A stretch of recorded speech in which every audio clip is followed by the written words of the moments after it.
Aujourd'hui, j'ai choisi de vous parler du cas du propriétaire d'un local, d'un terrain, qui souhaite le louer, le donner à bail à une entreprise qui a une activité polluante.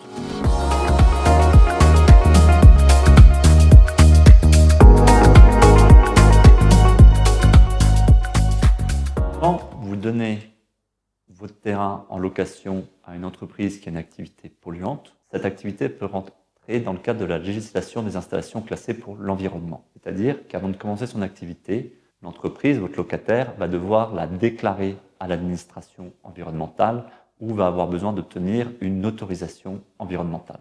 L'administration, elle va pouvoir contrôler que la société respecte bien toutes les normes environnementales. Pour ça, elle va pouvoir diligenter des contrôles.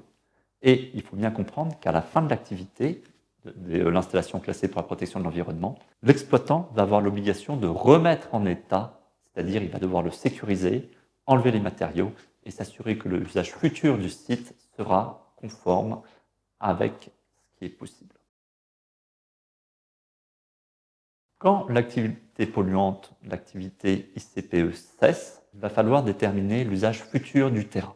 Et il faut bien comprendre que les terrains, au regard du droit de l'environnement, ils ont un usage industriel ou un usage tertiaire ou un usage résidentiel. Le seuil de pollution admissible pour un usage industriel est plus important que le seuil de pollution admissible pour un usage tertiaire ou un usage résidentiel.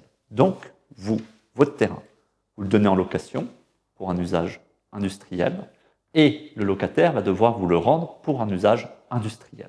Ça, c'est les obligations au regard de l'administration.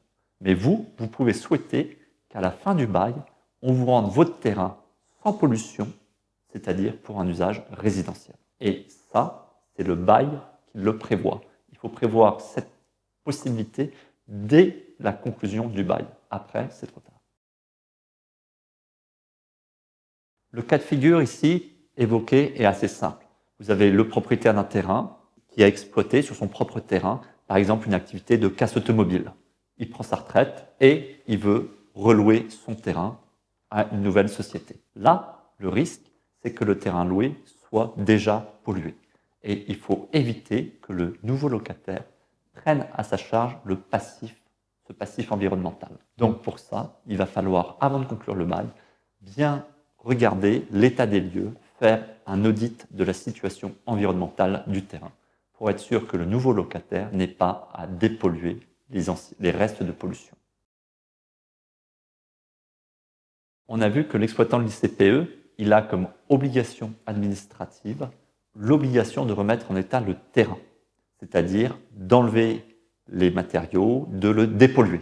C'est beau d'avoir une obligation, mais s'il part en liquidation judiciaire, s'il n'y a plus d'argent, il ne pourra pas le faire. Et il faut faire attention, parce qu'on ne peut pas perpétuellement laisser des anciens sites ICPE sans remise en état. À défaut, le propriétaire pourrait être considéré comme propriétaire négligent et il pourrait lui incomber de dépolluer le site à ses propres frais. Toute la difficulté de l'exercice, c'est qu'en droit de l'environnement, il faut concilier à la fois des contraintes administratives et les règles des contrats de droit privé.